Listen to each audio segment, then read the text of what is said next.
One autumn day in the mid-70s, a friend from school days from the United States came on a visit.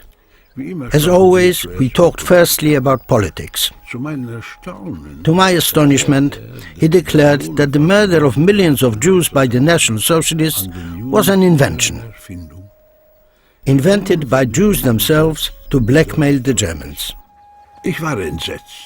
I was outraged and decided to find out the truth, to question Germans and Austrians who had lived through these events. Until then, I only knew what the victims had said, the survivors. But how did the Germans and the Austrians, prominent people as well as the men in the street, see the murder of the Jews? How did they find out about it? And when? I wanted to research this. I wanted to substantiate. Not all the people I wanted to speak to gave me an answer. Those who remembered the truth and testified before the camera are also witnesses before history.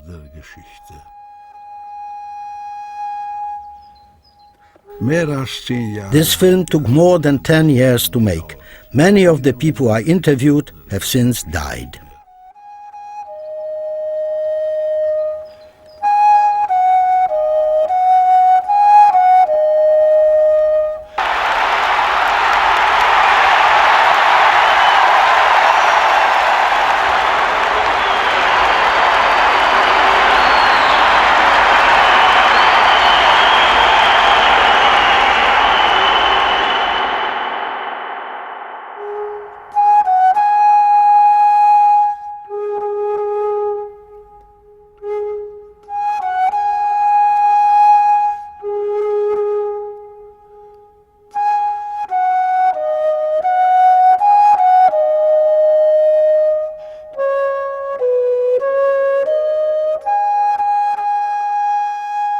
Peter von Meissner, born in 1920, grew up in the Sudetenland and in Austria.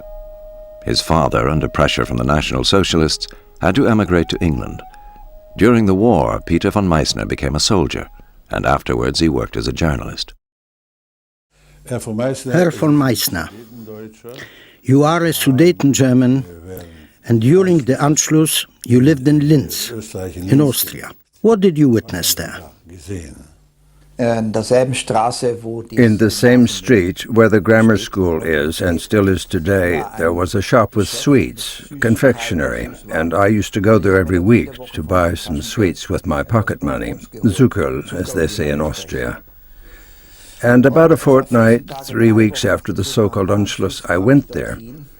There was a sentry, a stormtrooper, in front of the shop bearing a large placard, "Don't buy from Jews." Until then, I had absolutely no idea that the owner was a Jew. He was a very nice, very polite, obliging man.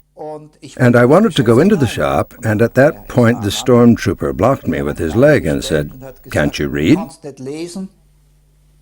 I said, "I want to buy some sweets. There's nothing to buy here." I went across the road to the other side to see what would happen next, and I'd scarcely reached the other side when the shopkeeper came out of his shop, and he was wearing all his war decorations from the First World War. He had the big silver Medal of Courage from the Austrian Army. That is one of the highest decorations a private can have, and a whole row of other decorations. Shortly after that, a stormtrooper commandant came along with a group of stormtroopers, 4 men, armed, guns, pistols. They shoved the man back into the shop, slammed the door, and there were noises coming from inside, a racket, shouting. Obviously, they were beating him up. And shortly after that, the door opened. The shopkeeper came out. His head was bleeding. People looked at him. He was almost in tears.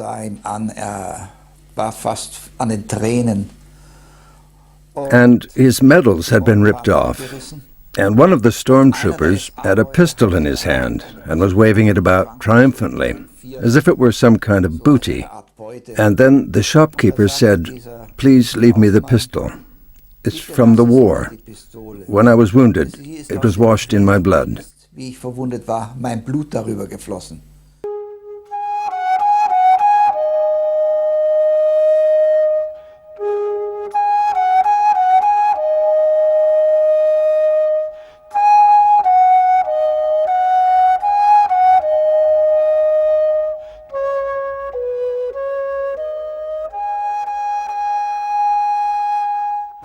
Heinrich Setzler, experienced the night of the pogrom, 9th November 1938, in Baden-Baden. Herr Setzler, you experienced the 1938 November pogrom here in Baden-Baden. What did you see? Yes, I came to Baden-Baden purely by chance, and as I was walking down Sophienstrasse, or Allee, I suddenly saw a procession of men marching past, escorted by German police and some uniformed party members, stormtroopers and SS.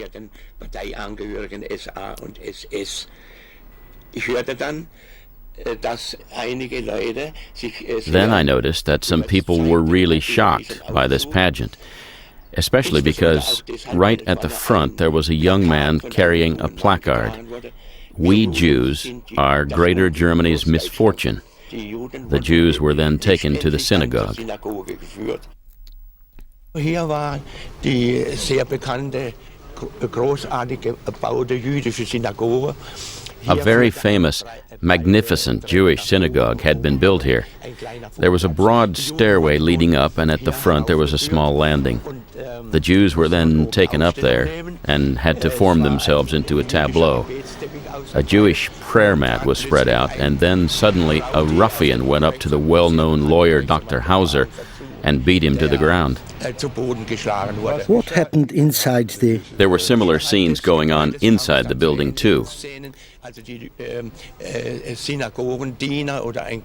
So the synagogue attendant, or a cantor, had to read out a chapter of Adolf Hitler's Mein Kampf. The Horst Wessel-Lied was also sung, allegedly, that's what I heard. Then the Jews were taken to the Hotel Central opposite, and there they were forced to eat pork. Then I heard that the Jews were taken to the railway station at about 9 o'clock, where they were loaded into cattle wagons and taken to Dachau.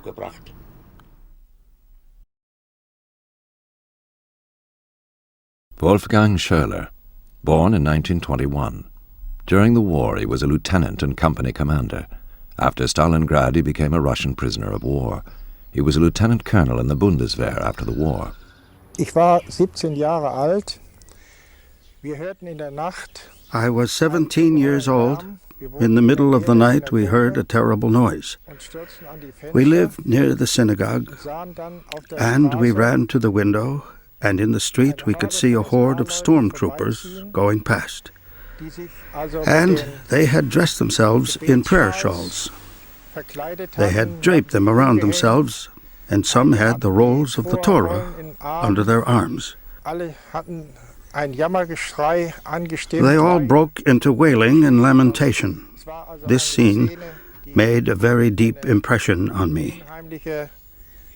Somehow it seemed unreal. The next day I found out that they had set fire to the synagogue. They had burned it down. First the police and the fire brigade came, and then the stormtroopers stormed into the synagogue, probably poured petrol onto the oak benches, and set the synagogue alight. Alexander Primavesi, born in 1926. Enthusiastic member of the Hitler Youth and National Socialist. After the war, he became a police officer. During Reichskristallnacht, that is the night of the 9th to the 10th of November, in the morning some of us, a few schools, got the day off. So did I. Other schools were led through the town by their teachers. I grew up in a small town. There were 10,000 inhabitants, and there were 160 Jewish people also living in this town. The shops there were devastated on the morning of the 10th by stormtroopers and SS men. Articles of clothing were strewn about the street. The male Jews had been taken away. They were taken to so-called labor camps or concentration camps until they signed over their assets to the state. Then they were released again. The town synagogue there was on fire inside. I saw that with my own eyes. The curtains, the prayer books, the rolls of the Torah and so on had all been thrown on the floor and set on fire. How many people were killed in this pogrom? According to present-day historical knowledge, 90 Jewish townspeople were killed in the pogrom. Klaus Hornig, born in 1907.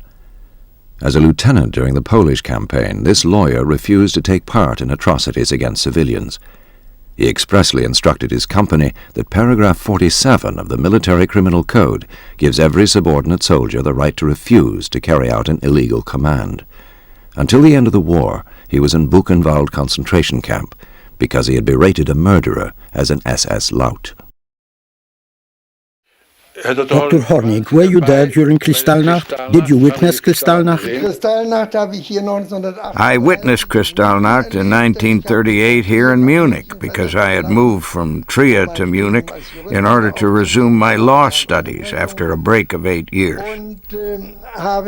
And I mainly saw it in Theatinerstrasse, where the elegant shops were. I saw how they were completely wrecked. Then in Hildensberger Strasse, I saw how the Jews were being brought out of their apartments. The furniture was also being taken away at the same time, and the Jews were then taken to Dachau. To the concentration camp. To the concentration camp, yes, that's right. And I was just amazed the way the police were standing by and not doing anything. They didn't intervene, you know. It had all been arranged by higher authorities, so the police were not allowed to intervene in any way against the stormtrooper mobs who were carrying out this action. What did the people there say? People were just standing around gawking, so, in other words, as if it served the Jews right. Wolfgang Dorschel, born in 1911, worked in his parents' hardware wholesale business in Weimar. As a supplier of construction materials, I witnessed to events in Buchenwald concentration camp. On the night of Kristallnacht, the so-called Kristallnacht, in the November pogrom, the Jews were taken to the concentration camp? Yes. Did you see the arrival of the Jews? The Jews arrived in trains and were brought in via the so-called Prince's Entrance, and the Mercedes trucks were standing outside. These old 3.5-tonners they had in those days, and the first to arrive was a train from Leipzig. This train from Leipzig was mainly full of Jews who came from Brühl. Leipzig was a center for furs, and there were a great many Galician Jews. They came in the old costumes with long curls, etc.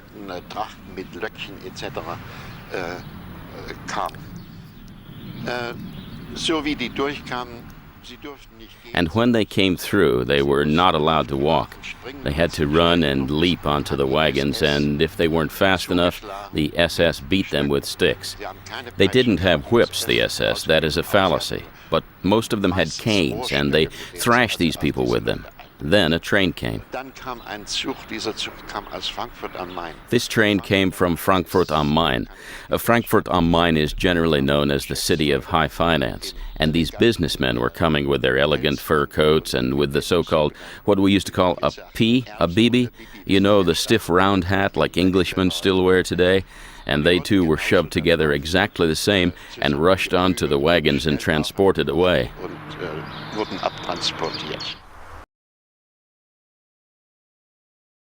Hans Siekmann was in occupied Warsaw as a soldier and witnessed the conditions in the ghetto.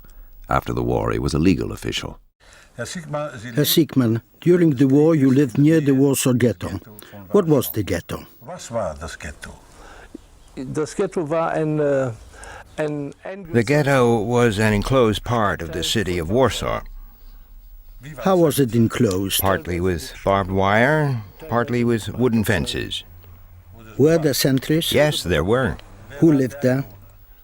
The people who lived there were only Jews living there. How many people were there?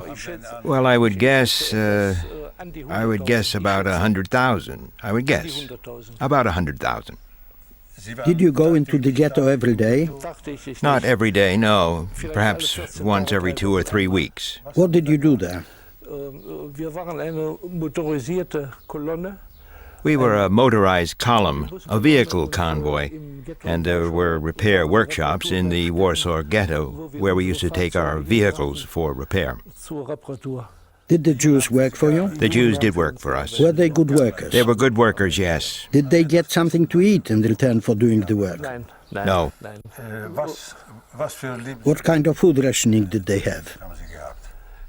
The Jews? Yes. I can't say. In any case, it would be very little. It certainly wasn't much. How did the people look?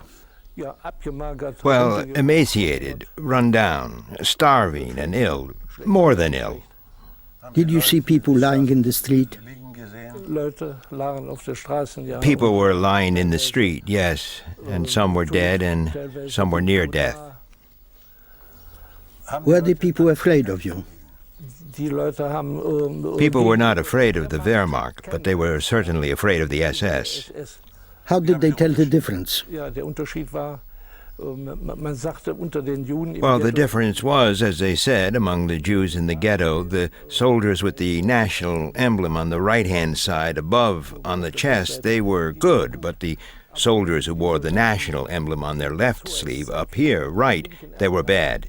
And that was the SS. Did you see the SS brutalizing people? Yes, I saw that a few times. Did they beat them? I saw that a few times, yes. Did you see shootings? I didn't see any shootings, no. Were people begging for food? Yes, begging for food and also for drink. Why for drink?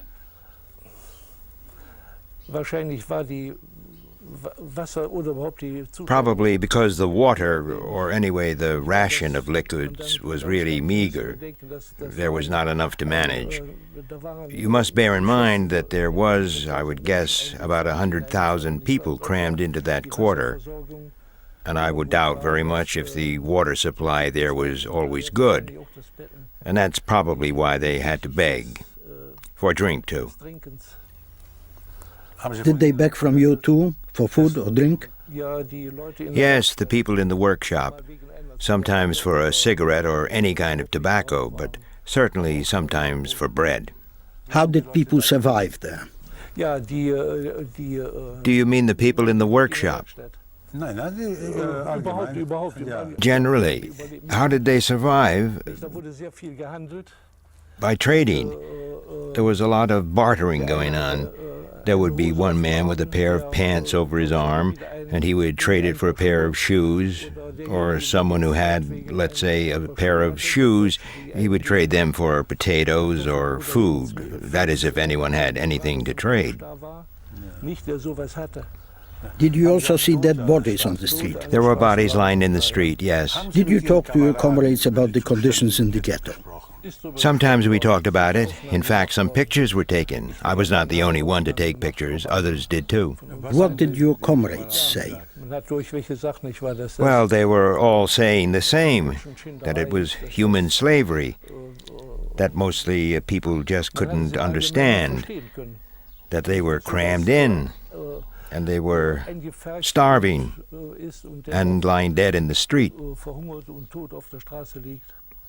Was it obvious to you that this was a systematic action to starve people to death? Yes, it was a systematic action because the rationing of food had been going on for almost a year in the time when I was there. Yes, so things didn't get any better. It was the contrary, in fact. Things probably got even worse. Was it clear to you that this was a case of mass murder? Yes. I didn't see mass murder in that sense. I saw a few corpses on the streets or people who had starved to death. And then once I saw a hearse, and they were picking up the dead from the street and loading them, for want of a better phrase, onto a wagon full of bodies, and then they carried them away.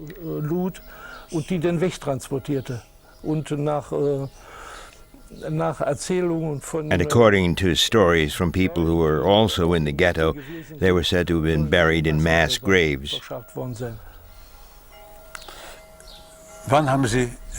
When did you see Jews being mistreated?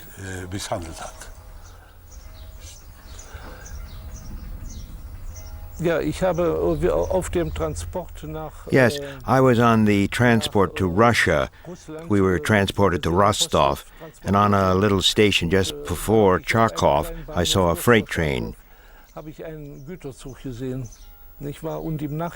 And it was only later on that I realized that Jews had been loaded onto this and had been taken to the extermination camp. You took photographs in the ghetto. Have you still got these photos? I still have the photos, yes. Would you show them to me? I'd be glad to show them to you, yes. Here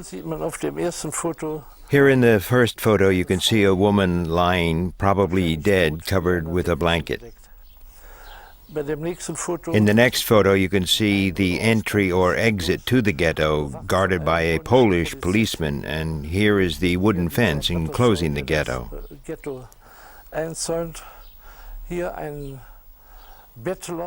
Here is a beggar, rather ragged, with a saucepan. He is probably begging for food. And here you can see a little market. They are trading with wood. Here again you can see the fencing around the ghetto.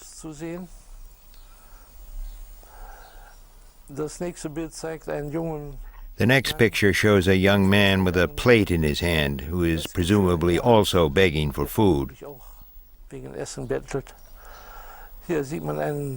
Here you can see a hearse being drawn by hand. Here is an old woman. Starved to death?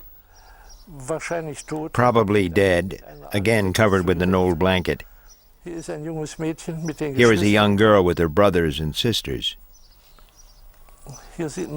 Here you can see the tram which traveled only in the ghetto with the Jewish star on top.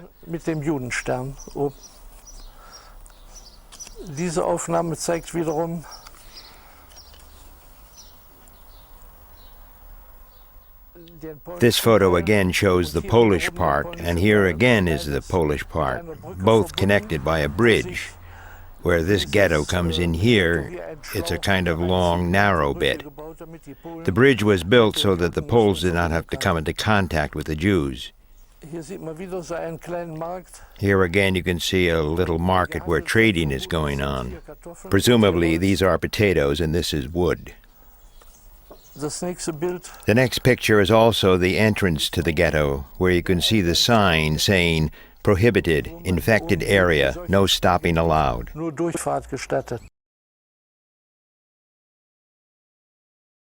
Ludwig Wolf, born in 1903. During the war, director of a mattress factory in the Warsaw Ghetto.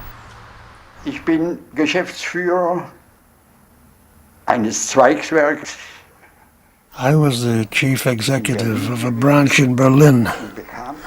And one day I was informed by the owner that apart from my factory in Berlin, there was also a factory in Warsaw for me to manage. Ein Werk in Warschau zu führen hätte.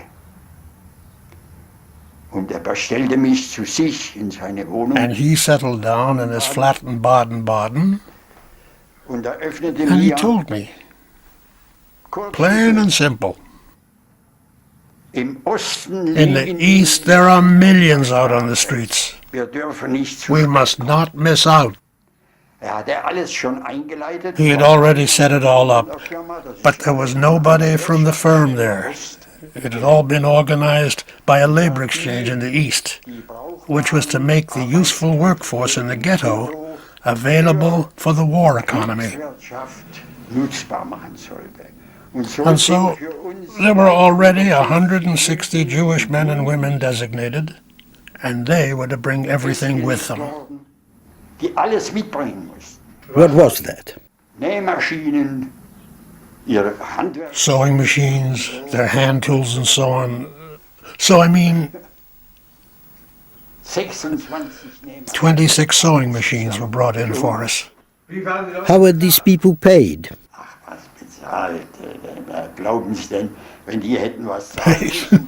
Do you really think if they had to pay, they would have set up a factory? The workforce had no choice. The workforce belonged to the SS. They were the property of the SS. At the start, that meant that we, the firm, had to pay off the SS for each one. But I never saw any evidence that anything was being charged. And then, you see, over the next few weeks, there was such confusion. It just wasn't possible anymore. So to cut a long story short, on the 15th of April 1942, I was sent to Warsaw. I was picked up at the main railway station and taken straight in. My room was already booked, everything had been arranged. I was taken in through gate 2 of the ghetto, the street which there was called Szybowska. And at number 25 there was a large factory. Where everything had been seized for the firm. It was all prepared. As I said, the workforce had already been designated. The tools which they had to bring with them from home were also already there. Everything was already there. And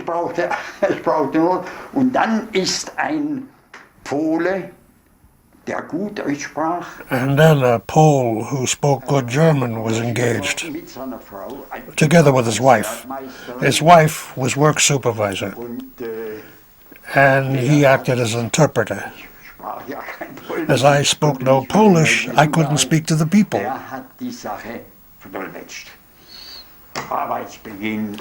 Work began, no question of meals or anything.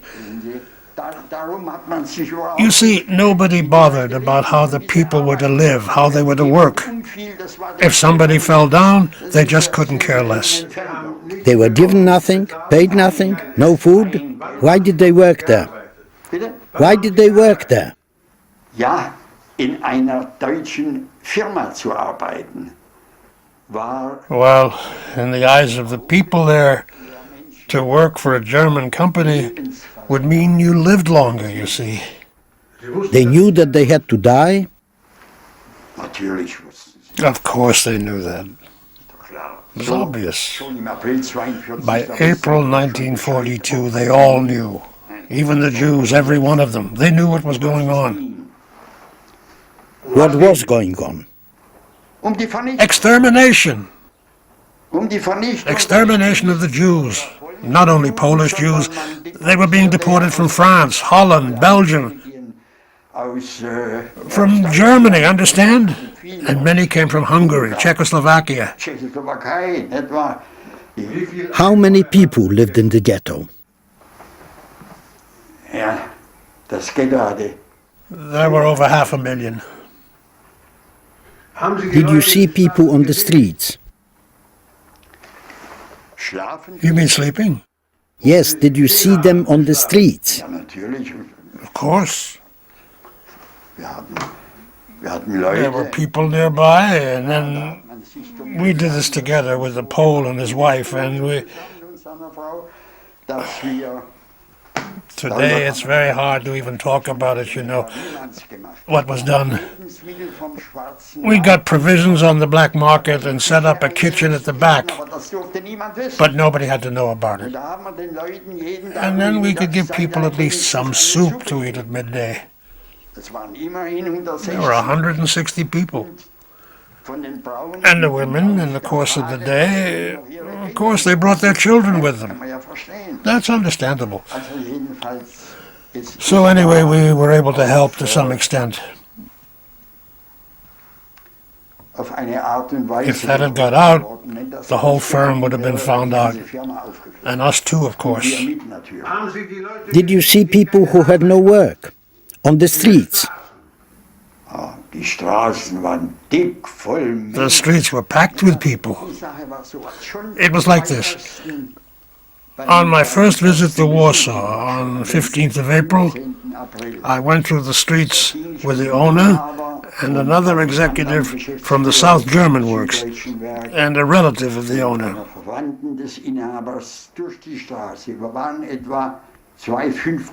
So we were 5 in a sort of a line. So we had to wend our way through. And then somebody heard us speaking German. This was a middle-aged woman. She threw herself at us saying, "I was a piano teacher in Berlin. Help me. Please help me." Und dann sagte eben dieser Geschäftsführer, and then the executive said in his dialect, "Push off, you stupid cow."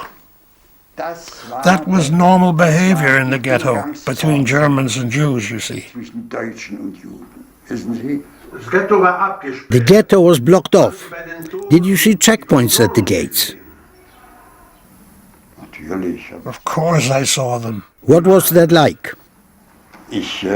Mit dem Polen. Naturally, with the Poles, I often had to leave the ghetto to go to the government offices. And I can only talk about one case. Gingen wir durch das Tor rein, es war das Tor 2. As we went in through the gate, it was gate 2 again, with a group of Jewish workers. There were children there too. They were coming from some workplace or other in the city, and they were being taken back into the ghetto. And people were being searched for food or whatever. Und bei einem Kind, kann man sagen, vielleicht ein 8-Jähriger, 10-Jähriger. And one of the children, a little boy, perhaps 8 or 10, had some food. A couple of potatoes, carrots, and so on. And the German police sentry lifted him up in the air and hit him on the head with the stock of his gun. Sie haben mich nach dem Verhältnis gefragt. You asked me about the relationship between Germans and Jews in a company like the one we're talking about. Von dem wir sprechen. Wissen Sie, wenn Sie in die You know, if you walked into the workrooms and saw these frightened people there, you know, they were fully aware of what was going on. Every woman, every child, every man had the fear of death in their eyes when a German came. Die Atmosphäre im Betrieb. The atmosphere in the company was terrible. That was the worst thing for me. And then when you came out, our offices were opposite on the other side of Shibovska. Number 30, a former Jewish cafe. When you crossed the street, how the people shoved each other, one behind the other. You know, they were seeking refuge, but they didn't know where to go. They were being chased through the streets. And then, what was going on in the meantime? For example, I saw when I went out once, I didn't like it, I didn't do it often, there were these 3 completely naked children, about 2 or 3 years old, with these bellies, swollen heads, protruding eyes in the gutters, lying on the pavements and gulping the filthy water. This ghetto sewage! 3 years old, still children. Perhaps they were even younger than that. Children who must have been thrown out by their parents because they simply couldn't feed them anymore. Lying there, completely naked. I stood on the edge of the curb, and next to me stood a Jew in a robe, a beard, and so on. And he noticed, obviously, from my clothes, that I was a German. And then he said in German, half Yiddish, "My God, what are you doing to us?" And once I had a conversation with a judge from the Regional Superior Court from Poznan. He'd been a lawyer in the days of the Germans. And as an old man, he was packed off to the ghetto. His face was highly intelligent. but there was such fear in his face. You know, the fear of death, not only for himself, for his family, for his wife, for his grown-up children, for his grandchildren, who were all there together. You have to imagine that. And you know, they came from what, even in 1942, was still a blessed land. They had everything. When you came home into the arms of your wife, and then suddenly, right into this hell. There are no words to express it. You know, not even a devil could behave the way our good compatriots behaved.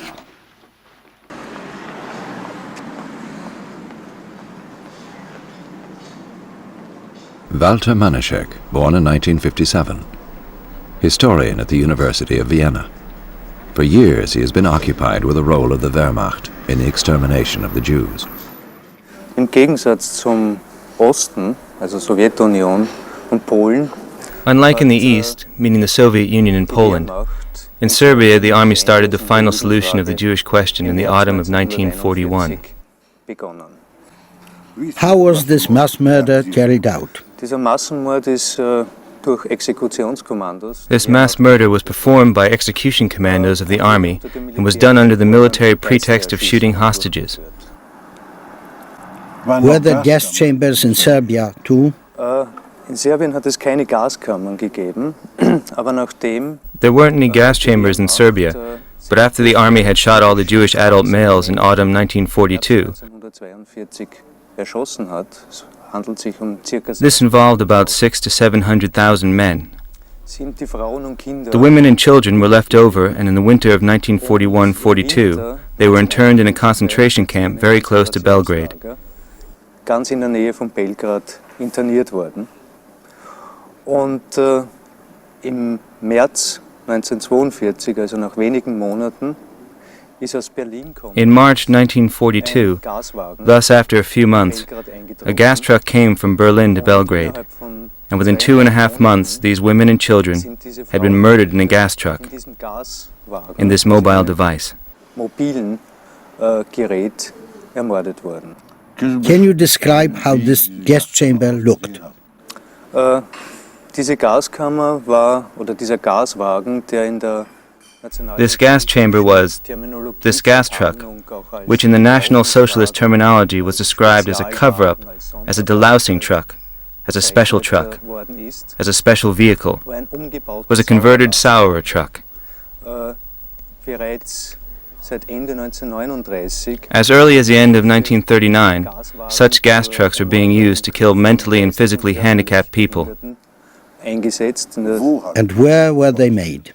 Sie sind hergestellt worden in Berlin in der kriminaltechnischen Abteilung. They were produced in Berlin, in the forensic department of the State Security Headquarters. And since the invasion of the Soviet Union in summer 1941, they had also tried to introduce new technical innovations on these trucks, such as sending the exhaust gases directly into the inside of the truck. Direkt die Auspuffgase in das Wageninnere eingeleitet worden sind. Früher hat man Stahlflaschen Earlier, steel flasks with carbon monoxide had been used for this, which was a very complicated undertaking. And then in autumn 1941, 40 trucks with these new technical developments were tried out in the Sachsenhausen concentration camp on Soviet prisoners of war. Nachdem diese Versuche erfolgreich verlaufen sind, when these trials were a success, at the end of 1941, 6 prototypes of this gas truck were produced and used in the East. How did they look inside? Das war, von außen waren sie nicht als Externally, there was nothing remarkable about them. They were completely normal gas trucks. Innen haben diese Wegen Inside these trucks, there was an area of about 10 square meters, und auf dieser Fläche waren Sitzbänke. And benches were installed there.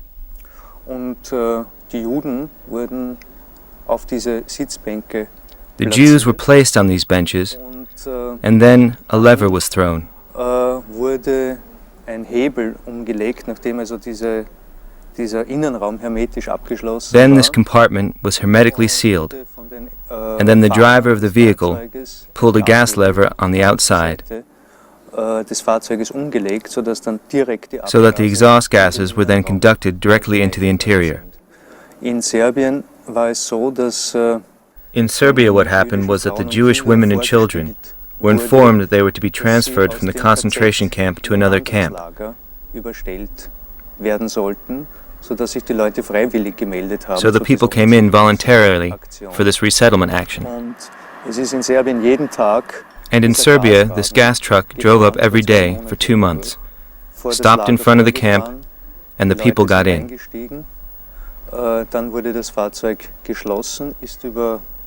Then the vehicle was closed and drove over the Saverbrook to Belgrade. After the vehicle had crossed the bridge, it stopped briefly. An SS driver got out, the vehicle engine was stopped, then the gas lever was pulled, and then this journey of death went on through the middle of Belgrade. And during this journey, the women and children were suffocated. Once the vehicle reached the military training ground of Belgrade in Hawala, the people in the gas truck were already dead. They were unloaded by a Serbian prisoner commando group and buried in mass graves.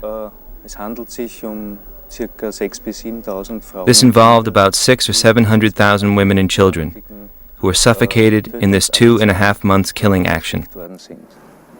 Alfred Spies, born in 1919, was the senior state prosecutor in Düsseldorf, was counsel for the prosecution in several trials of National Socialist criminals, including both the so-called Treblinka trials. Herr Spies, as senior state prosecutor, you represented the prosecution in the 2 Treblinka trials before the jury court in Düsseldorf. What was Treblinka, in fact? Where was Treblinka and what was Treblinka? Treblinka was the largest of several extermination camps constructed in Poland in the course of the so-called final solution to the Jewish question. Treblinka lay some 100 kilometers northeast of Warsaw. What happened to the Jews there? As the name says, it was built for extermination, that is, for killing Jews. The Jews were killed there in gas chambers. What is the difference between a concentration camp and an extermination camp? Concentration camps sometimes also had extermination areas in individual camps, but they were primarily built to imprison political and other prisoners and were not inevitably geared toward the killing of these prisoners. In fact, a great many prisoners did in fact return from concentration camps. What is the difference between Auschwitz and Treblinka? Auschwitz was firstly a pure concentration camp, but was later expanded to include the Birkenau extermination area, expanded into Auschwitz-Birkenau, and was then a concentration and extermination camp, while Treblinka was just an extermination camp. It had been built only for the purpose of killing Jews, and also it was only in action for a year and a half. It was you who indicted Stangl. He was commandant of Treblinka. After Himmler, Heydrich and Eichmann, he was called the 4th worst war criminal. Why was he called that? When we look at the chain of command for the final solution, then we know that Hitler gave the order for the final solution, that the leading organizers were Himmler and under him Heydrich. While Heydrich was still alive, he was assassinated.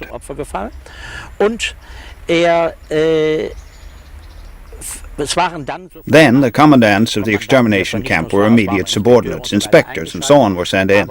But the commandants of the extermination camps were then in this ranking, shall we say 4th from the top. I see a plan of Treblinka here on the table. How did this plan come into existence? This plan was produced on the basis of the main hearing in the first Treblinka trial in 1964-65. I must point out here that the Treblinka extermination camp was razed to the ground after an uprising which took place there in August 1943.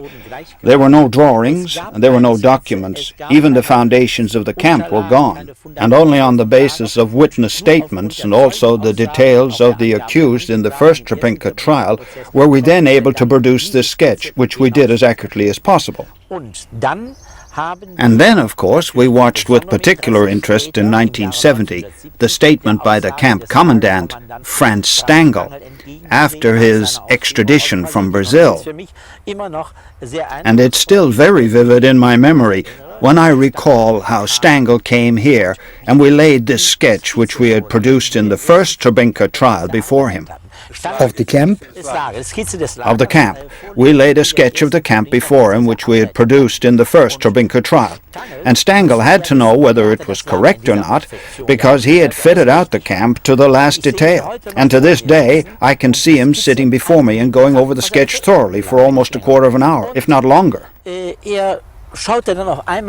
And he only looked up at me once, and I can still see in his eyes the astonishment and a certain admiration too when he said to me, "Mr. Prosecutor, this sketch is completely accurate." And then he was fully prepared to tell me all about the mass killings in detail. And he mentioned that when activity was at its height in summer, in certain summer months when lots of transports came, when we had to work from early in the morning until late at night under floodlights, in Treblinka, up to 18,000 Jews were killed daily. Franz Stangl, the commandant, told me that himself. How was this camp organized? How did this factory of death function? The extermination camps in Poland were basically all structured according to the same plan. Each camp was split into 3 zones. One was the so-called accommodation camp. This included the living area for the SS people, the Ukrainian sentry units allocated to them, and inside, the accommodation camps were strictly ghettoized again for the so-called labor Jews. They were Jews who had been selected from the transports in order to use them as a labor force until they were killed. Separate from the accommodation camp, again divided off, was the so-called reception camp. As the name implies, reception camp because that was where the transports were received. From the reception camp, they then led from the undressing area for women, for men, they then led the so-called tube, or as the Jews called it, the stairway to heaven, into the actual killing zone.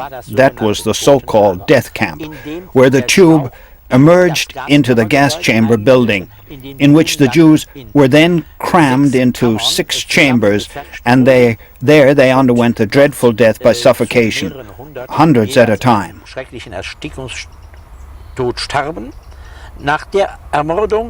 After the killing, dead bodies were originally put into large graves with a capacity of up to 100,000 victims. Later on, in order to get rid of all the traces, they began to burn the Jews on a grate.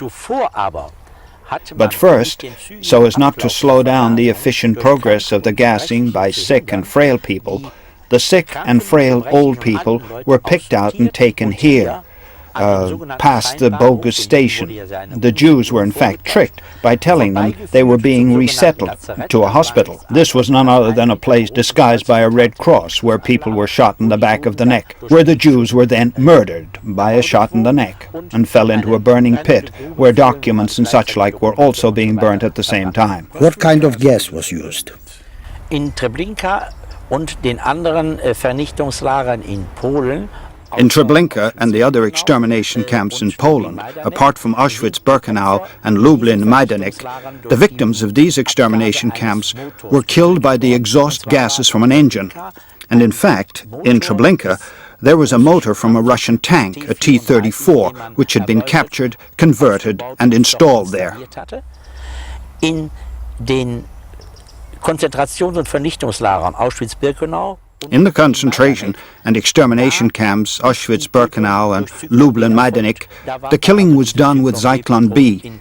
So these Zyklon B cartridges were thrown into the gas chamber. Odilo Gavachnik, that was the leader of the whole Reinhard action, which covered 3 extermination camps, Treblinka, Sobibor and Belsen, insisted that his system for killing with motor exhaust gases was the best, and he always protested about the fact that he was forced to use Zyklon B. Der Tod durch diese Death by this murder by means of motor exhaust gases was dreadfully cruel. There was even a report on it, the famous Jackstein report, in which an SS officer described how it looks when one opens the gas chambers with the dead bodies sprawled all over each other and cramped up, and the way the victims had piled up, where the strongest had climbed to the top in their struggle for air, and the weakest was underneath. How were the bodies removed from the gas chamber? In Treblinka and in anderen Vernichtungslagern. In Treblinka and in the other extermination camps, the gas chamber doors were opened after the killing had been done. Actually, the gas chamber doors were like our modern garage doors. They flipped up and over.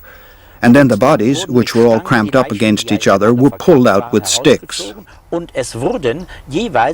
And then 2 or 3 bodies were laid on a stretcher and were taken to the large graves by the so-called death Jews. These were labor Jews who were brought in to help with the killing procedure in large mass graves. The death Jews, that was what they were called because they were there at the killing, they had to take the bodies to the graves and tip them in. And in the graves there were also other Jews who had to lay the bodies next to and on top of each other, so that there was room for as many bodies as possible in the grave. And now, while these bodies were being carried to the graves on these stretchers, the so-called dentists were busy. They were Jews armed with pliers who had to break out the gold teeth of the victims, and this gold was then collected later and purified. At the end of 42, beginning of 43, it was decided that instead of committing the Jews to graves, they would now go over to burning the victims on a huge grate. The grate was simply several concrete sleepers on which rails had been laid. And the victims were then burnt there. The ashes were crushed, and some were also used for building paths in the camp. And that happened, as I said, around New Year 1943. In Stalingrad, the fortunes of war had finally turned against Hitler, if I may put it like that, and people were now reckoning that the Russians could one day occupy this zone, and they didn't want to leave any traces behind. Kurt Franz, born in 1914. Trained butcher and cook, commandant of the Treblinka extermination camp. Sentenced by the Düsseldorf District Court for joint murder of at least 300,000 persons, for murder in 35 cases of at least 139 persons, and because of attempted murder, to life imprisonment. Kurt Franz has since been released. He has never admitted before the German judicial authorities that he was the commandant of the Treblinka death camp. Herr Franz, it was quite clear that Treblinka was a death camp. A camp where people... Yes, people died there, or were killed there. By gas? By gas. By gas. Hier ist das Lager Treblinka aufgezeichnet. Here is a plan of Treblinka. The people were brought into the camp here in wagons. I think there were always 20 wagons. Also ungefähr muss es gewesen sein. Und dann wurden die Türen aufgerissen. Then the doors were thrown open by Jews who had already been initiated by, I don't know, Stengel or Abel. I don't know, I didn't see Abel. If Abel, das weiß ich nicht, ich habe den Abel nicht erlebt. Und dann wurden sie entladen. And then they were all unloaded, and the Jews were brought down here to the square. I don't recall if there were 2 barracks or 1. I think 2. One here and one here. And the people were taken into the barracks and had to undress. So far as I can say, stripped naked? Yes, naked. There was a space, a corner here, where the women had their hair cut off. That was in this corner here. Sugamil did that. I was very angry with him because he caused me a great deal of trouble. Und dann wurden die Juden, also die Juden im Allgemeinen. And then all of the Jews. To be honest, I did not see or hear of any children. Then the Jews were taken out and into the so-called tube, which was completely camouflaged with fir branches by the camouflage commando. Everything was covered with branches. The commando was led by a deputy troop commander. I think his name was Zidov, who was entrusted with all that, so that it was impossible to see in. Then they were taken in, up to the so-called gas chamber, where they were gassed. That's how it was, and that's a fact. And I stand by that. Did you see mountains of corpses? Did you see... Ich habe wohl hier gesehen, nicht wahr, das konnte man sehen. I certainly saw. You could see it by looking hard, but you had to make a special effort to see. I could have gone there. I had the opportunity, but it was too awful. I could not bear to see the people burning. They were laid on a grill and burned. What happened to their ashes? I couldn't say. I only know that earlier on there was no grill. In the beginning, before I got there was no grill. That was somehow set up by another deputy commander. Then trenches were dug. These are the pits for the bodies. Pits were dug, and I suppose the bodies were buried with cranes. That is, the bodies were carried there. They were carried down from the gas chamber, as I remember it. And then I think, after a while, there was this grill, and they were taken out with this crane, this excavator. They were taken down to the grill, and then brought out and laid on it. Das die Juden haben, das habe ich aber auch nicht beachtet. Das habe ich nicht beachtet. Die wurden dann aber da draufgelegt und wurden. I did not pay any attention to this. They were brought out and placed here, and then the bodies were burnt. And then I think sieves were set up, like sifting sand, and the ashes were sieved through them. And whatever was still too big to go through the sieves, I think that was either crushed or crumbled, so that it all somehow disappeared. How was the gas produced? As far as I know, at that time I did not see, but I know that somehow a French lorry was involved. If I am not mistaken, it was a sourer or a sour motor, and then the exhaust gas was conducted into the cells. The cells were on the side. How long did the people in there suffer? You know, I really couldn't say about that either. There was talk about it. It was, I think they said it was 4 or maybe 10 minutes, but I really could not say. I was not responsible over there. There was a senior troop commander, but he wasn't really a troop commander. He was some kind of senior watch sergeant. In Treblinka, they were all policemen. Mattis was responsible. In Belzec, at that time, an SS man never did the work which this Mattis was then doing in Treblinka. So you saw gassings in 2 camps. You did not see, but you were there. I did know that it happened. I do know that, yes.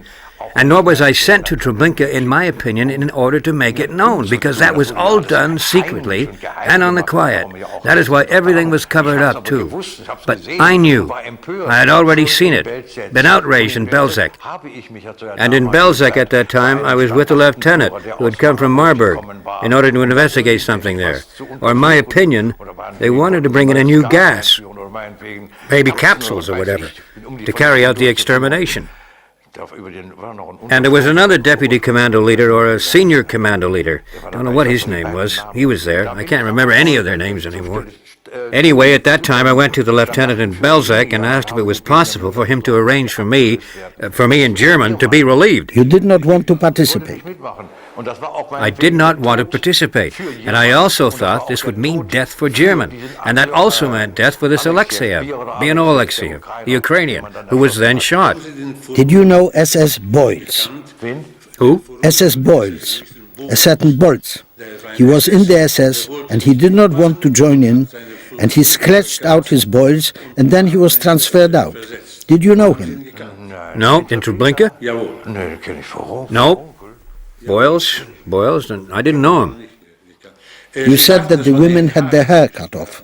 The women, yes. There were the gold Jews, who took the gold. They were the dentists, people who ripped out teeth. Did you know that? I have heard about that. I did not see that, nor was I responsible for that. That was an internal affair.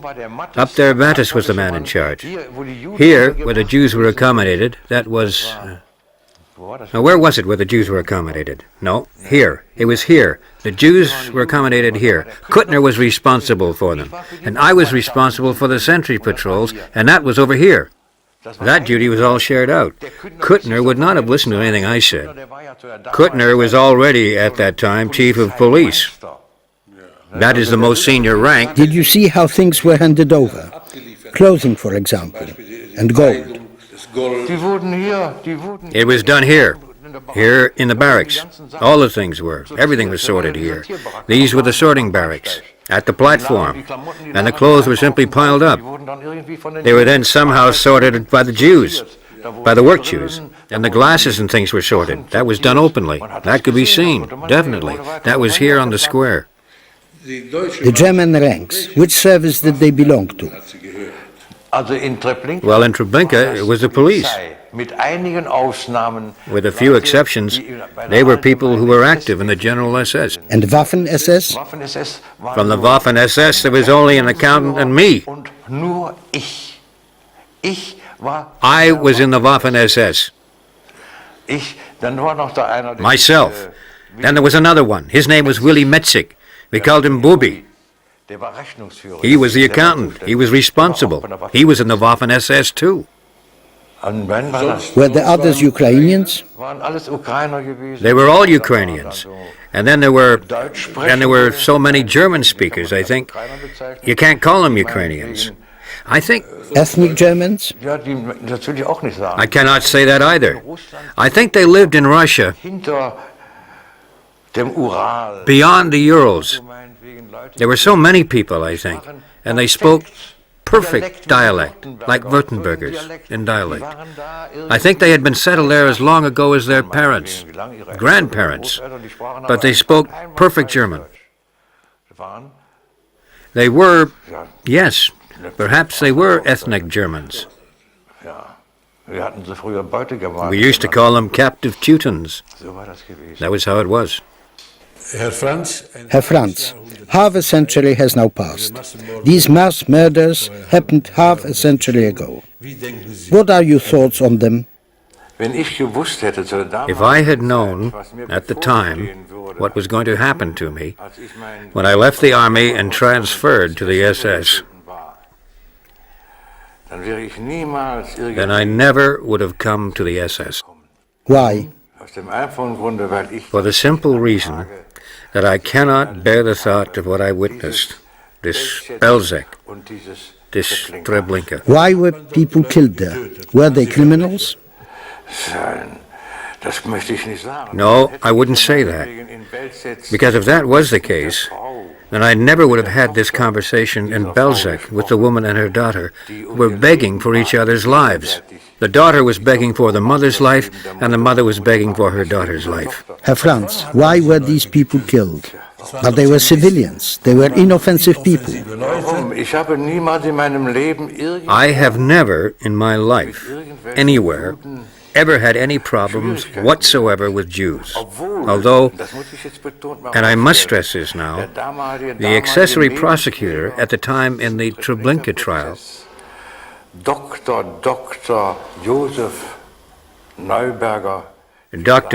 Joseph Neuberger, said that as a young man, I had been present in his apartment on Huttenstrasse in Düsseldorf and threatened him, but I did not even know the man.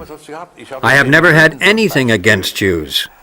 For example, I played handball with Jews at Ratingen 04, played handball with Jews in the stadium in Düsseldorf, Maccabi. I played handball as an opponent. There were never any problems. I did not see any difference between Catholics or Protestants or Jews. In Ratingen, I had a pal who was called Balak. I think there is still a restaurant in Ratingen, the Hubertusstuben.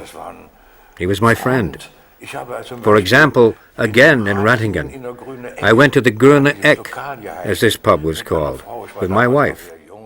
I was still very young then, 18, 19, or even younger. And I went there with my wife, when we were still young, for dancing. This is what we did in those days. He was called Hirsch, Kurt Hirsch. I was friends with him. I had no reason to kill people. Herr Franz, in Treblinka and in Belsen too, women, men and children were murdered. Thousands, tens of thousands. What did you think at the time? I was against it, really. What happened in the beginning was that, for example, in Belzec, that no one could not have known what would happen there. Then I think trenches were dug. When I got there, nothing was going on. That was in March 1942 when I came to Belzec. At that time, I didn't know what was going on. I had no idea at the time. For what purpose? There were the demarcation lines, the old demarcation lines between, I think, Austria and Russia. There between Belzec and Rabaruska was a demarcation line. I do know that, but until then, I really had no idea what was going to happen. What would happen if you were to receive the same order today? Never. Never again. Hans Wilhelm Munch, born in 1911. Untersturmführer in the Waffen-SS, refused to select prisoners who were unfit for work for the gas chambers and went to Berlin to demand a transfer. This was refused because he was privy to a state secret. When Auschwitz was liberated, he was taken prisoner by the Red Army and handed over to the Polish authorities. In January 1947, he was the only one of 40 accused to be released by the Krakow court for the reason that he was absolved from sin and atonement. Im Jahr 1943 stellte sich schon heraus, dass der Himmler. In 1943, it was already becoming apparent that Himmler and also the entire German war effort could not do without the labor force. One simply could not afford to, in general, destroy this great potential of, as we said, millions of Jews.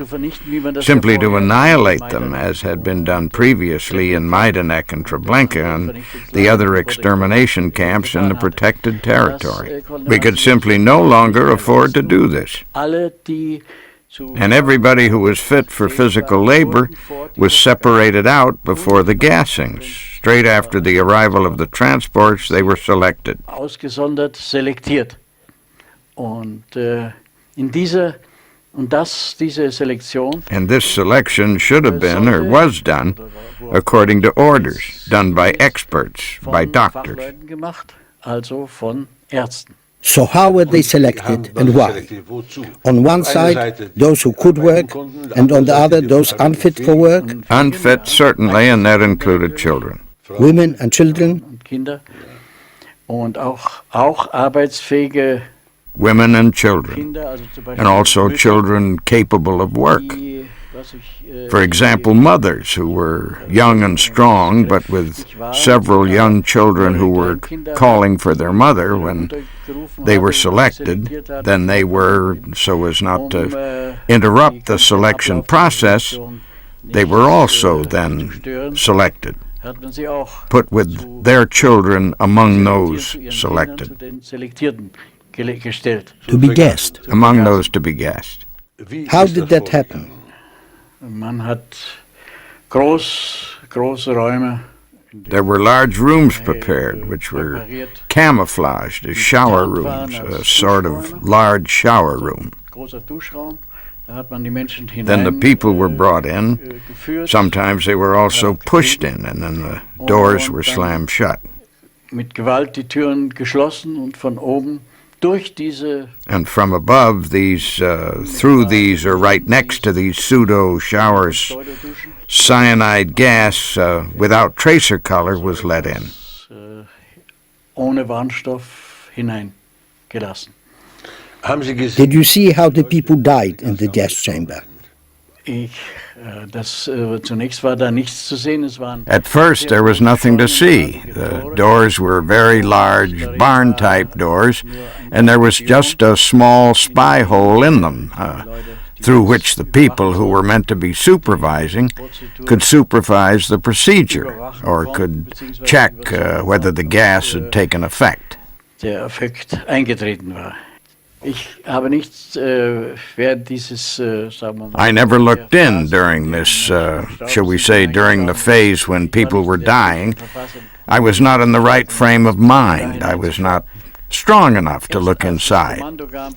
Only when the commando came and opened the doors so that the gas chambers could be opened, so that the doors were open, not the doors through which they had entered, but the doors on the opposite side, which were just as big. And when the extractor fans were running, I looked in this spy hole and saw they were in a tangled heap, cramped up, and in lying curled up on the floor. And saw how they were dragged out with poles and instruments by special command on the other side of where the doors were open and loaded onto trucks to be transported away and for reprocessing in the crematorium. So then the doors on the other side were opened. The gas came streaming out. Yes, first there were extractors running, extractor fans. What does that mean?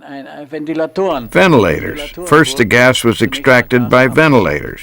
And then the doors were opened. And then the bodies were hauled out with poles. So the people who worked there were not gassed by this gas streaming out? No. They also had, not all, but I think certainly most of them, had clothes over their noses, wet cloths, and they were pulling them out. How long did this gassing take? Nach meiner Erinnerung as far as I can remember, a relatively long time, because you can't just estimate that. But it was generally said we reckoned on 10 minutes. Then you can be quite sure it's all over. But then we still waited anyway because there was no rush, because there would always be plenty of time before the next load came. In fact, there were several crematoria. Gas chambers? Several gas chambers running at the same time, so we were not under orders to gas people in rapid succession. But there were several gassings in each gas chamber each day. During 1944, during the big transports from Hungary and Holland, there were gassings every day. When normal operations were going on, everything was postponed until the night. Then there were only gassings during the night. I wasn't a camp doctor, but I was assigned to the camp as a hygienist. And I had nothing to do with these gassings. But when the large-scale gassings came in the summer of 1944, and there were simply not enough personnel, doctors were not enough doctors. Then they fell back on everyone at this great Auschwitz complex who had been doctors and had nothing directly to do with selections. They were drafted in then to help out and were detailed to do this. And then you watched as it happened. And I refused to do so. Dr. Münch, how is it that you refused to do selections? The work to which I had been assigned was something with which I could identify to some extent. As a hygienist in the camp, ensuring that the hygiene conditions were reorganized, that was something which was completely compatible with my medical knowledge. Und ich habe dann, als ich aber But I could not bring myself to collaborate with these killings in the gas chamber, in these matters, and so I refused. wirken und habe ich mich geweigert. Did you speak to your colleagues about the gassings? Ja. Yes, of course. I was in constant contact with them. Ständig im Kontakt. What did they say? Als Hygieniker, und da ergab es sich natürlich auch, dass I was still acting as a hygienist, and of course it did happen that we spoke about the gassings. But strangely, what we really talked about were the shortages and the problems which we had because of the fact that a certain amount of the reports had to be improvised, because Auschwitz was not in fact primarily a gassing camp. Und an der Tatsache, dass die Juden And as to the fact that the Jews had to be gassed, or shall we say, there was certainly no doubt among those who actively collaborated, and with the fact that the humanitarian ethos, with the medical ethos, they were not responsible, since they had each come to terms with this a long time since. There was no longer a question. One had agreed to do it, and it was now, so long as it went all right, part of it. That is, everyone was trying from his own point of view and from his own options to justify the whole matter of these gassings. That was the view, the official opinion of people who were all convinced that the gassing, the extermination of the Jews, was right. And the gassing was the best method until then that could be found to do this. That was their opinion, there was no discussion on that, and in that sense it was not open to debate. Ella Lingens, born in 1919, doctor and lawyer in Vienna. After the Anschluss of Austria in 1938, she helped Jews to emigrate. She was denounced and sent to Auschwitz as a political prisoner, where she worked as a doctor. I personally actually got the first real impression at about the end of August 43. It was a very hot night. I couldn't sleep and went against orders out of the block for some fresh air. And there were these. At that time it was still trucks, open trucks, full of people driving along the ramp in the direction of the crematorium. And the people were screaming. Obviously, there were some people who knew what was going to happen to them, which was not the case with everyone. And the last vehicle in the column was a Red Cross van. I was told later that the SS man drove in this van, who had the cans with the Zyklon B. Who had the Zyklon B.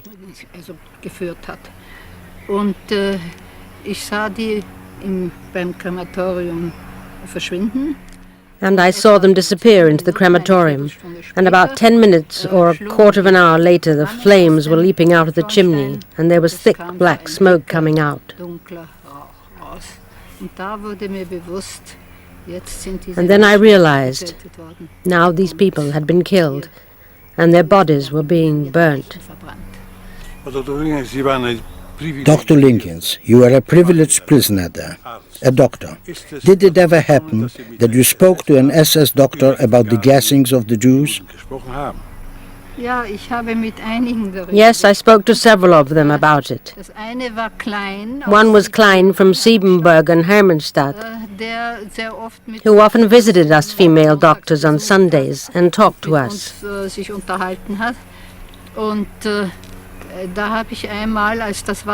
And once, that was the time of the Hungary transports, when uninterrupted day and night these flames were coming out of the chimney, and you could even see the fire outside the crematorium from a distance. And I was standing right next to him, and he was watching that. And I said to him, "How can you reconcile that with your Hippocratic oath?" And then he replied, "Because I have sworn a Hippocratic oath, I cut a festering appendix out of the human body. The Jews are the festering appendix in the body of Europe and must be cut out." That was one of the conversations. Were there any other talks?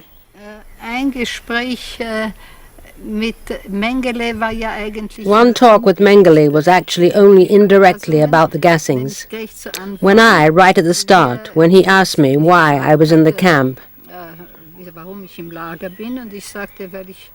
and I said, because I tried to help Jews flee abroad. And then he said, so did you think that was possible? And I said to him then, sometimes it succeeded by bribing the Gestapo. And then he said, yes, of course we sell Jews. We would be stupid not to do that. And so that was the attitude. When we get something out of it, and we let them, we could let them go. And it was quite obvious that the rest will just go under. Whether they were gassed or killed in the camp, in reality, it didn't really make much difference how they died. Because the camp itself meant death, with or without the gas chambers. 80% of my patients died. Did you see the selections? Yes, I saw two kinds of selections. Firstly, those in the sick parades, which took place every 4 or 5 weeks. And then the selections on the ramp. And the railway tracks which went right past our camp. You could see them going by and stopping, the masses coming out of the wagons. An SS doctor was always standing there and he used to wave. And he made a selection according to facial features.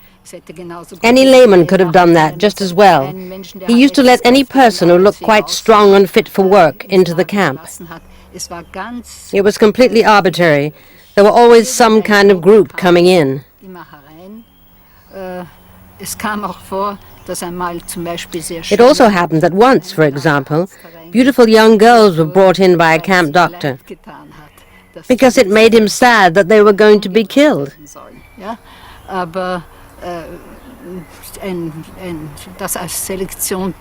But to describe that as selection, well, that's completely meaningless. The camp was constantly being filled up again, and when there was no more room for anything, they went straight to the crematorium, to the gas chambers.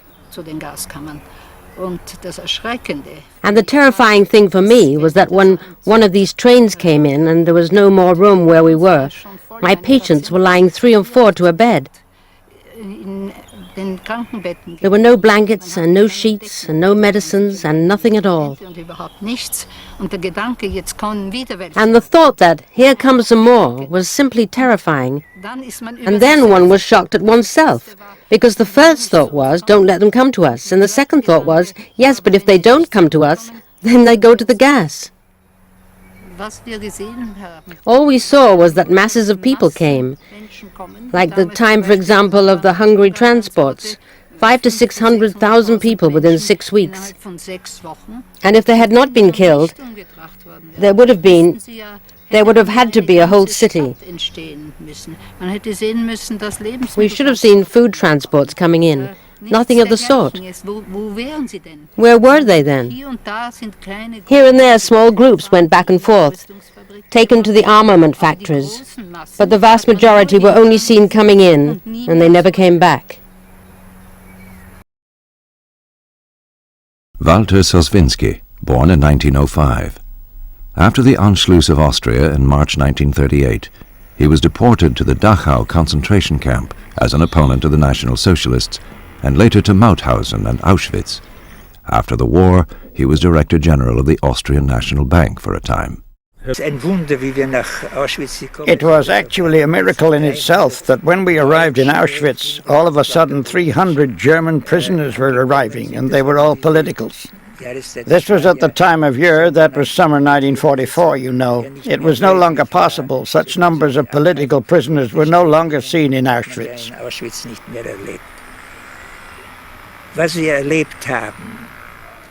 What we went through.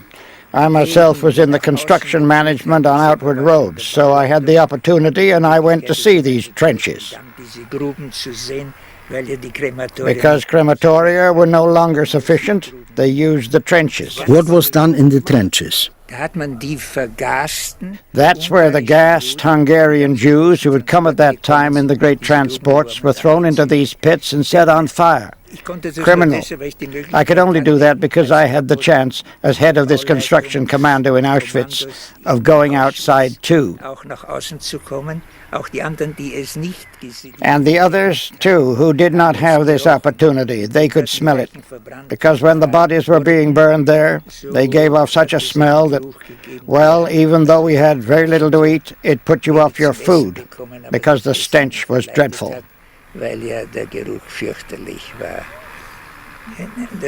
The stench of the bodies? The burning bodies, not the bodies, the burning of the bodies. There was a sickly sweet smell, which is terrible. Also, we always knew what was going on because the SS didn't keep it to themselves. The way it was going, they could already tell that things were coming to an end, and that the army, not all but part of it, had been talking about it. So that was no longer a secret for them. Did they give any kind of explanation as to why they had done it? Yes, there was an SS man. There were SS people who told me how they had come to do it, voluntarily, compulsorily. It was certainly not simple to explain. In Austria, for example, young men were brought into the SS during '44 whose fathers had been killed in the camps. So that was going on too, you know. But the typical thing was a talk with an SS man who said, well, we grew up like that. The priest, that is the clergyman who gave us instructions, he said, well, it was the Jews who killed Christ, you know. And so that stuck in our minds, of course, and for all the others too. That is not the explanation, but that was his justification? The justification that the others had told him that the Jews were guilty of something, namely of the murder of Christ, although the people were really not at all pious. So you can't say that was the reason for it, but that was an explanation for him, a justification for him. Did you see the selections? No, but certainly the result, namely those left over. One example, 2 Hungarians came into the commando in Auschwitz, Jews, of course, who had been taken out of the selection because they were engineers, and it was believed that something like that was needed in the construction management too.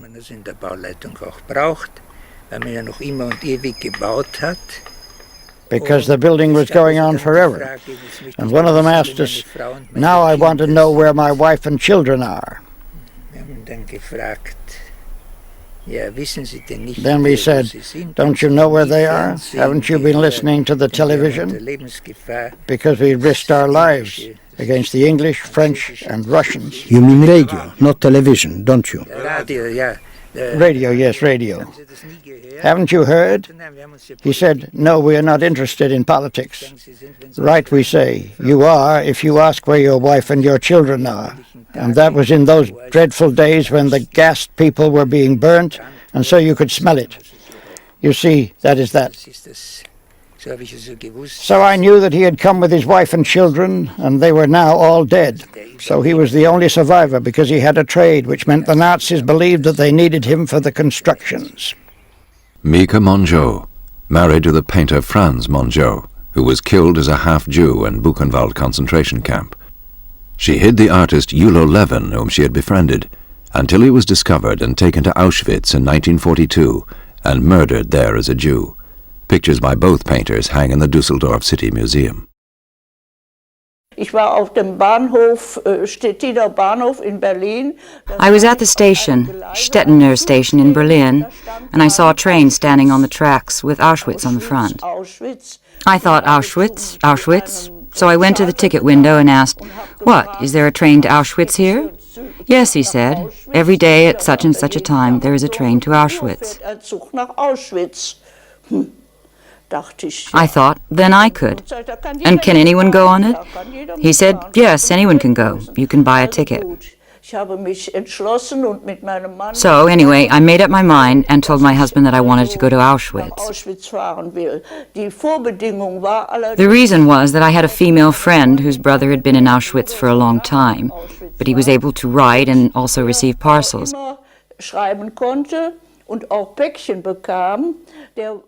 He was, what do you call it? A jeweler. He was involved with diamonds. He was a diamond cutter. In Antwerp? In Antwerp. And of course, the family had paid, so this SS man accepted the parcels. With gems? Yes, with gems, or diamonds. I'm not really sure of the difference exactly. So I got this address, and I also wrote to this SS man. But I always made out that I was interested in my brother.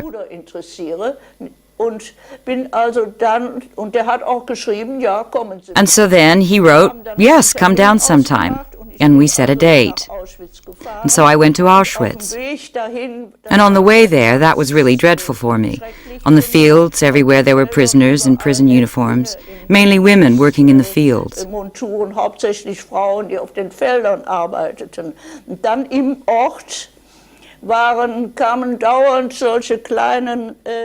then in the town, there were all these small troops of prisoners, guarded, of course, by SS men with guns. And they were dragging some kind of heavy load or pulling carts. And he kept on driving them on. Hurry, hurry, hurry. And these were such emaciated figures. That was shocking. And I looked each of them in the face and thought perhaps it's Julo Levin.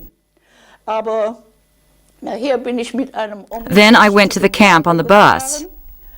And at the time that I had agreed with the SS man, I went into the camp.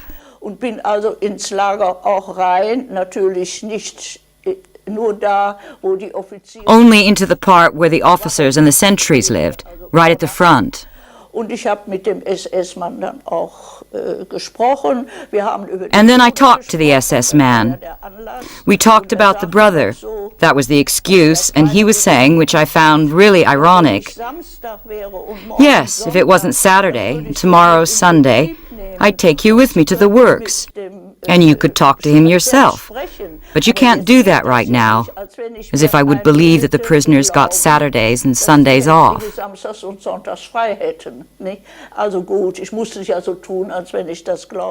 So anyway, I had to act as if I believed that.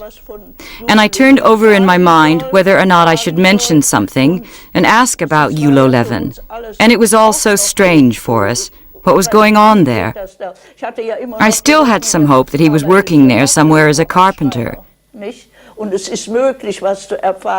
it might be possible to find something out. So I asked him later, and he said yes, he would make inquiries. But of course I never heard anything. But now I couldn't go back home until the evening. Then he invited me to come to the SS officers' mess in the evening.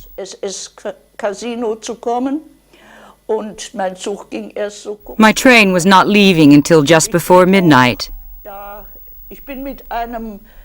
And there I was. I had to pass the time somehow. I was with a soldier who had a cart, a sort of little cart, who was driving around there, and I asked him if he could take me with him to drive around a bit. And we drove around a part of this camp. And that was really dreadful. On one side, the barbed wire and the watchtowers, and on the other side were countless barracks with company names on top, all the big companies you can think of. Which ones? I can't remember it in detail now, but AEG and lots of others. I didn't take it all in. Anyway, they all had their barracks there. And then it suddenly dawned on me why a normal passenger train went there every day. Because all the German employees of these companies worked in these barracks. You know, all the office work. The factories, they had those somewhere else. They weren't open to the street. But these offices and the employees, the managers, they were all there. They processed orders and I don't know what else. They were traveling back and forth. From Berlin to Auschwitz. Yes, of course. It's like that in any business. What was the officers' mess like? In the officers' mess in the evening, there was a tremendous hullabaloo, blaring music. But what was interesting for me was that it was a large hall, which was painted about halfway up the walls.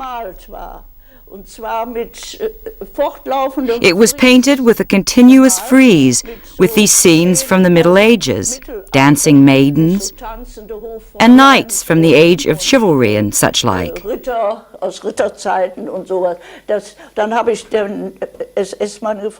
So then I spoke to the SS man. I said, "That's really wonderful, what you've got here, all these pictures." He said, "We have plenty of Jews who are painters.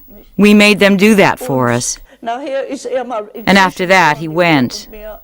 In the meantime, they were all getting more and more drunk, and I was very much on edge. As soon as he was gone, I just ran away and went out and went to the railway station and went home. Helmut Frank, born in 1923. As a soldier, he became a Russian prisoner of war. After the war, he built up a company and became managing director of a paper factory. Dr. Frank, when and where did you become a Russian prisoner? Our beloved Führer sent me to Russia very quickly. And at 18, I was called up, and 18 months later, in August 1944, I was in Bessarabia. That's somewhere in Moldavia, near Chisinau in Romania. I was taken prisoner at the end of August 1944. Now, I'd had the misfortune to take a few splinters of shrapnel in the leg, in the calf from a grenade a few days before. At first, things didn't go too badly, but because we had to march for such a long time in the dust and huge marching columns as prisoners to the east, the dust settled into the wound. It got more and more swollen, and that was lucky for me. Because of that, they didn't take my shoes off me, because they could hardly take the shoe from my foot, because they were so swollen, at least that one leg. And I got quite a fever after about 3 or 4 weeks. And the frontline soldiers were not so mean as others found behind us, so that I was taken to a military hospital. And the fever was getting higher and higher. Gradually, I was really unaware of things, and not because it was so horrendously painful, but because I was obviously already in a condition which stopped me realizing things so much. But something still allowed me to be aware to some extent, despite the reduced grasp of reality, that a series of doctors who were whisking around my bed so fast were giving me a wide berth, because they had obviously said to themselves, "There's nothing more to be done for this one." So I just lay there until one day an attractive young female doctor came in. She came up to my bed, unlike the others, and she said, "How are you doing?" in German. That was something that really struck me. It really stood out. And then I also noticed that she spoke with an accent which reminded me a bit of Yiddish, which I was used to hearing in Vienna because we had friends who also spoke a bit of Yiddish. So without more ado, this woman looked at my leg, and immediately, 5 minutes later, when she came back, she gave me 2 injections. And injections were harder to get at that time than anything else.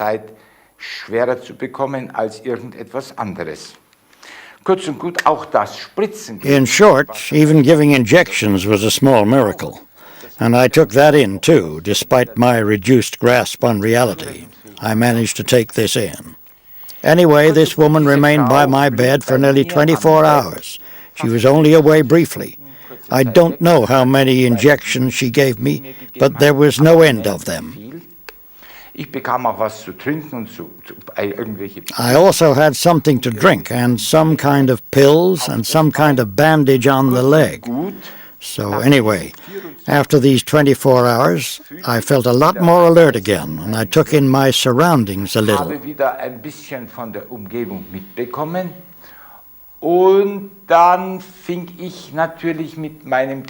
And of course, I began with my little savior, and had conversations with my beautiful little savior.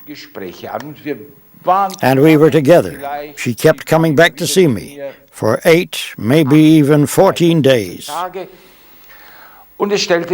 And it turned out, firstly, that she was Jewish, which I had already guessed on account of her accent, and that she had studied in Heidelberg. Heidelberg the Fine, which was still dear to her heart. And she was not just a doctor, but also a human being, who had seen the medical profession as a vocation too. Otherwise, she would not have stood by me, since I had obviously been more or less a hopeless case. She saved your life. She certainly did save my life, there's no doubt in my mind. What I really regret is that, well, it was my inevitable fate as a prisoner. After 2-3 weeks, I was thrown out. That is, sent back to a POW camp, into a transit camp. And so I lost sight of this young woman doctor from Heidelberg, that is, who had studied in Heidelberg, who was now something like a second lieutenant or something in the Russian army.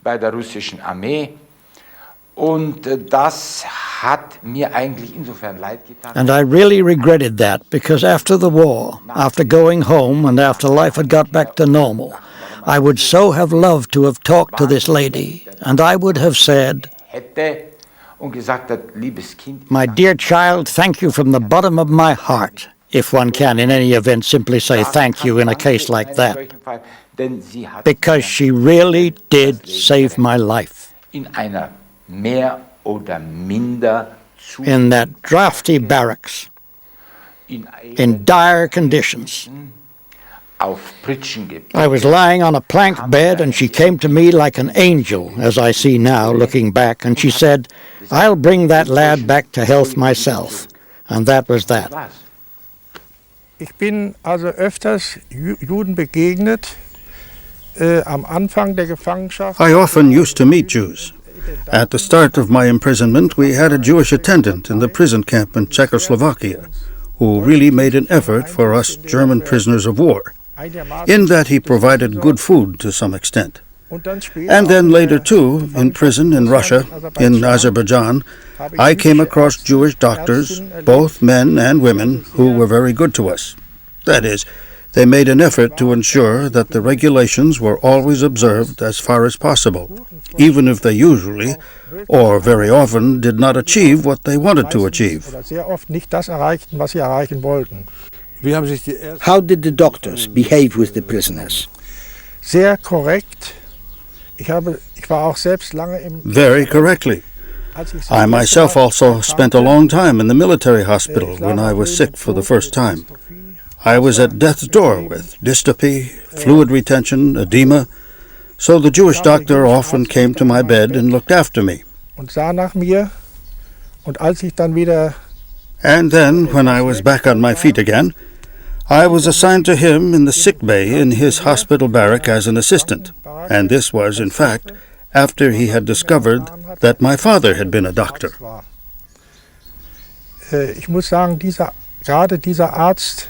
I must say, this particular doctor has stuck in my memory. He was a Jew and came from Kharkov. And the most shocking thing for me was when he told me that in the war, his wife, his 2 children, and his mother in Kharkov had been shot. And according to him, the SS had done that.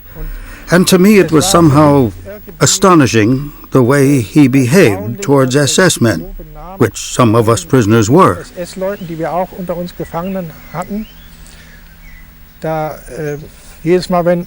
Because every time one of these sick SS men came, he said, "I'll write you a sick note. I'm giving you 2 days off work and giving you permission to rest in the barracks, because you SS men shot my wife and my children and my mother."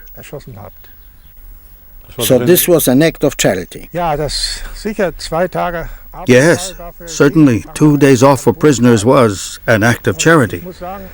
And I must say once, we were in a camp which was somewhat remote. There was no medicine. That was only available a few kilometers away on the other side of the Kura. And once he raced out at night himself across the river and fetched the medicine for a prisoner of war, because nobody else was allowed to go. What kind of distance was that? Yes, that would have been about 6-7 kilometers on the other side of the Kura. The main camp and the hospital was on one side, on the eastern side, and our camp was a subsidiary camp on the other side of the Kura, on the far side. Ursula Pfennig, widow of German officer Heinz Pfennig, who became a Russian prisoner at Stalingrad and came home in 1956. Frau Pfennig, your husband was taken prisoner by the Russians in Stalingrad at the same time as Field Marshal Paulus. Yes. Was he injured? Yes, he had frostbite in both hands and in both feet. Was he treated? Yes, he was operated on in a Russian military hospital. What happened? My husband weighed 80 pounds at that time, and the doctor had told him he couldn't have an anesthetic. He would never have survived it. There were no local anesthetics available. And then the doctor operated just like that.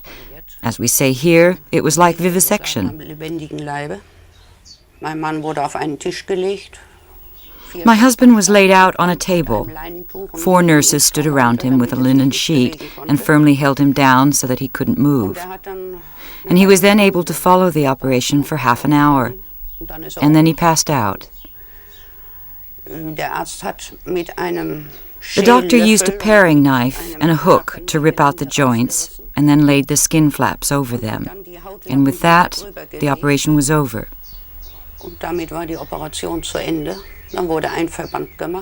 Then they put a dressing on, and 2 weeks later my husband was moved to a different military hospital. But first, he spoke to the doctor again. He asked him how come he spoke such good German. And so the surgeon explained to him that he was a Jew, and that he had lost his whole family in Germany, but that he had just acted in accordance with the Hippocratic Oath.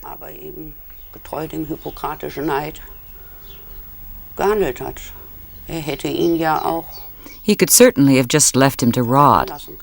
Gangrene would have been the result, and he would simply not have come home. What did your husband tell you about the doctor as a person? All he told me was that he was a marvelous human being, that he had been compassionate, and also he told him that my husband was, after all, a prisoner of war and the very picture of misery. What more can one say? Did you keep in touch after the war? No, that just wasn't possible. It was impossible because there was no contact with Russia. My husband didn't even know his name.